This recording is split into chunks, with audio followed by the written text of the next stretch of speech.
So what is life for you? I mean, you look at our life, and I heard you before speaking. Is it a dream? Is it Is life real? a dream? Is it a million D? What is life for Elon Musk? I find as I get older, I find that question to be maybe more and more confusing or troubling or uncertain. I think particularly when you see the advancement of something like video games. You know, like say 40 years ago, you had video games. The most advanced video game would be like Pong, where you had like two rectangles and a dot. You know, like batting it back and forth. I played it. Oh yeah, like me too, exactly. I That's played Pong. Exactly, it sort of dates you a little bit, but yeah, we both played the same game. And that was like, wow, that was a pretty fun game at the time.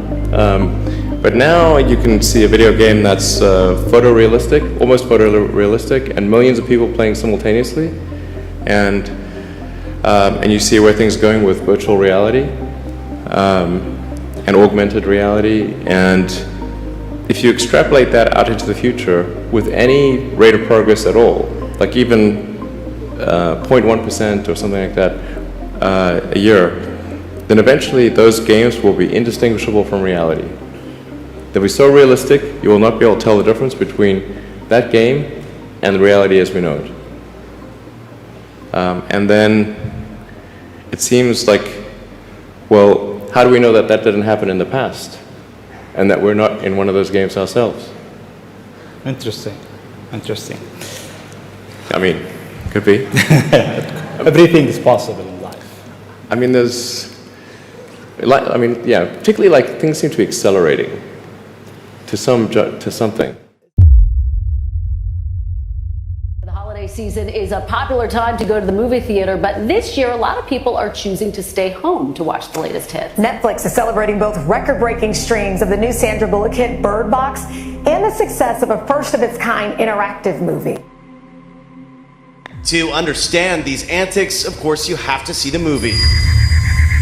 Survival in Bird Box depends on staying blindfolded because seeing the supernatural beings that invaded the country means instant death. Under no circumstance are you allowed to take off your blindfold. There's even a scene where Sandra Bullock and her fellow survivors drive to a grocery store with the car windows blacked out, a scene now being mimicked in this so-called challenge. Like the driving part is definitely, I don't know, I would never do it. That's all I know. That's insane. Yeah, it's a little insane. The film's premise now taking on a life of its own on the interwebs. It's hard to believe that people would even attempt a challenge with something covering their eyes like a blindfold, quite literally leaving them in the darkness, but it is happening. In Bird Box, Sandra Bullock is tormented by evil creatures that turn anyone who sees them suicidal. She and her children wear blindfolds to make their escape. Blindfolded copycats have now popped up on social media. The challenge came from the movie's plot, where people are forced to wear blindfolds to prevent them from being possessed by demons and prey on their worst fears. Big problem. I mean, people take the social media stuff too far. I mean, you can get seriously hard to kill doing some of these challenges. On Instagram, we searched Bird Box Challenge and found a slew of pictures and videos, like this picture of two girls blindfolded in the street taking a selfie. But nothing was more disturbing than this video, also on Instagram, showing a man coming out of a shed blindfolded, swinging a pickaxe at anything in his way. The viral challenge prompting Netflix to issue a warning on Twitter saying, "Can't believe I have to say this, but please do not hurt yourselves with this Bird Box Challenge. Your life is not worth no likes. Your life is worth more than likes." Now hoping that the success of Black Mirror is a reflection of things to come in the new year.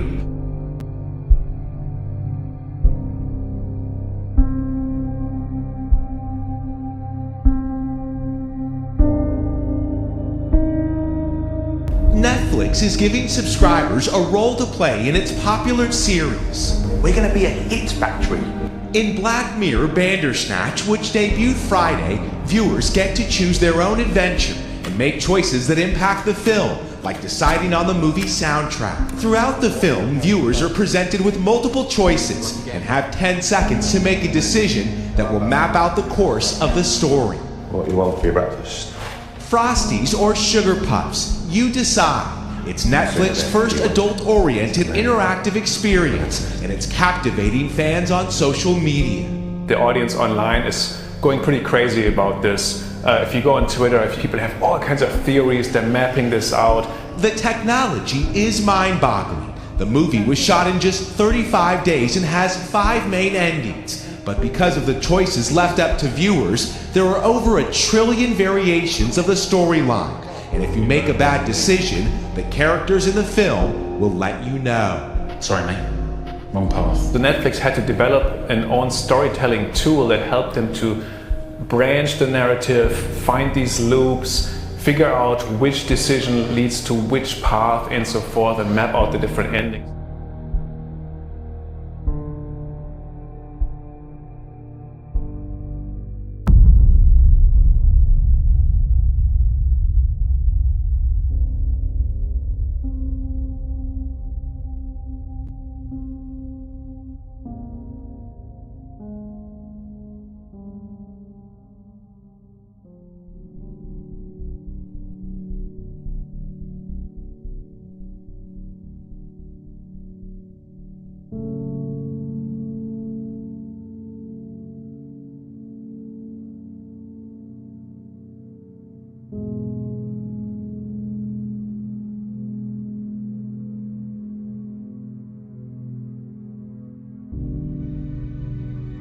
Someone once said to me, intelligence is what we use when we don't know what to do.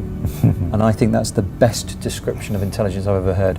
And my favorite definition of artificial intelligence is it's the opposite of natural stupidity.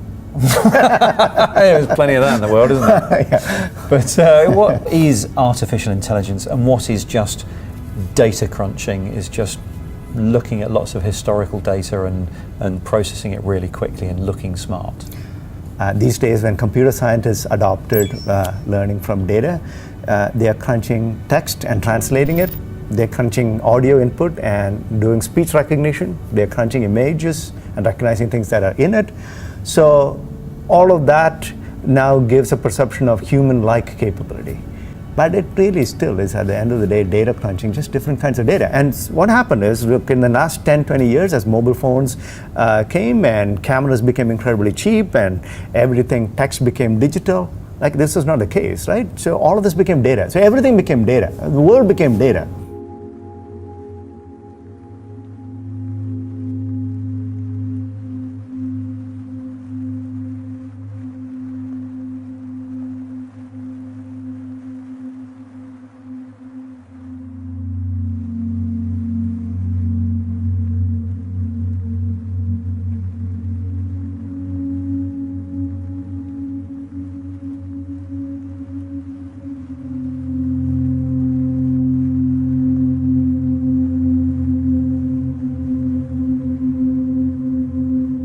That's reaction to the so-called Bird Box Challenge. Some folks are posting videos like this one, showing themselves driving while blindfolded. Most of you have the same response. Let natural selection do its job. This should not be a warning, says Rob Geach. To that, David Curtis says, you cannot fix stupid. Back to you.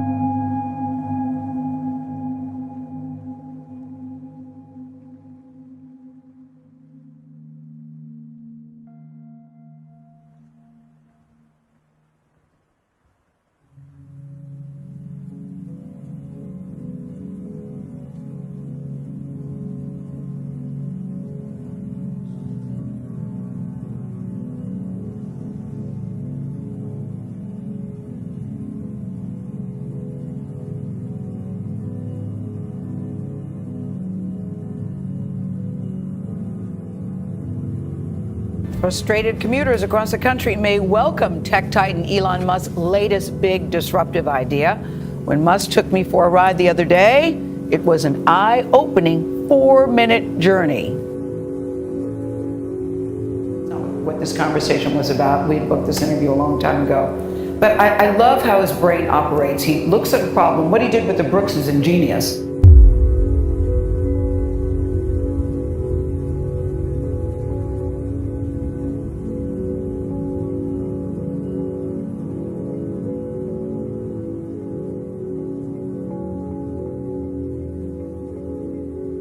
Well, do I think that there's some sort of master intelligence architecting all of this stuff? I think probably not, because then you have to say, where did the master intelligence come from?